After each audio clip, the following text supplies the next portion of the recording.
In today's video, I discuss how I fast on a daily basis. Roll the titles. For the record, I'm done trying to make y'all comfortable. For the record, you ain't trying to grow, then it's done for you. Hey everyone, welcome back to the channel. Before I jump into the video, just a quick reminder as always that I'm now offering the SIBO, organic acid, stool tests and consult via my website.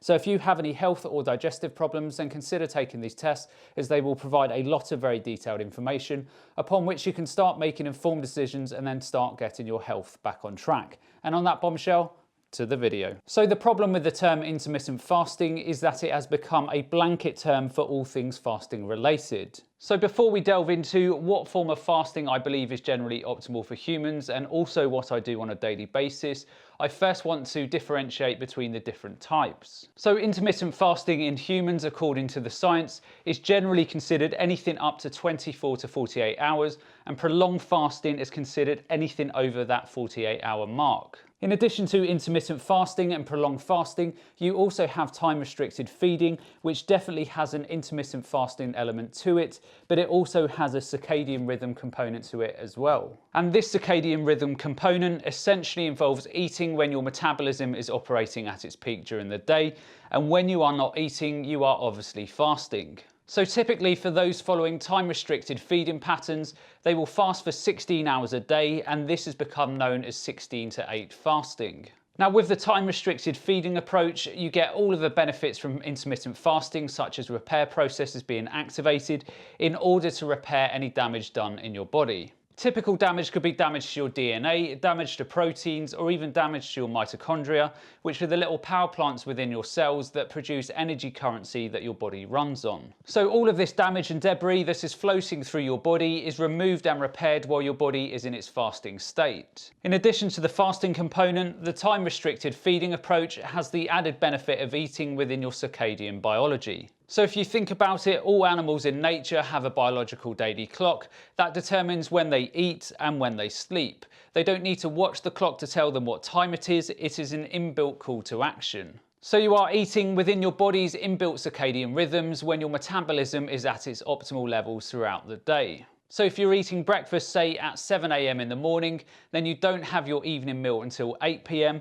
you will have exceeded an intermittent component of 16 hours of fasting and 8 hours of eating, and your metabolism at 8 PM in the evening is really not going to be great. As a result of eating this late, you are probably not going to be particularly insulin sensitive, and your blood glucose levels will also be significantly elevated. In addition to glucose and insulin issues, your fatty acid metabolism at 8 PM in the evening is also not going to be particularly great, so you will end up storing many of these fatty acids as fat in the body instead of utilizing them for energy. Also, there is also evidence to suggest that when people eat later in the evening, their bodies can be tricked into thinking it's the first meal of the day, and then essentially it triggers a metabolism reset. So your body's circadian clock can be reset into thinking that your evening meal is the first meal of the day, and as a result, while you are sleeping, your metabolism is operating superbly, and then when you wake up in the morning, it's running very slow when you load up with breakfast.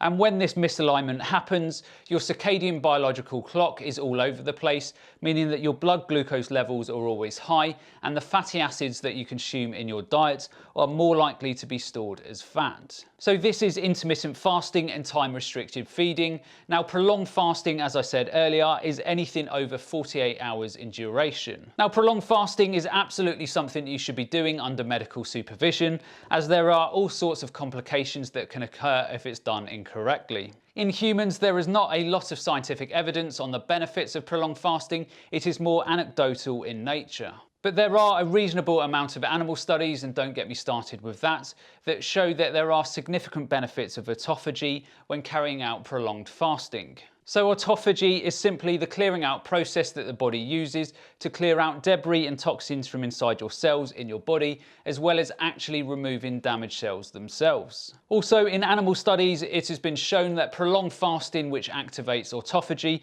also activates the release of stem cells and also replenishes dying cells with healthy new ones. Now, despite what you hear on social media, there is no real evidence to support prolonged fasting in the body in terms of its impacts on autophagy, stem cell release, and also cell replenishment.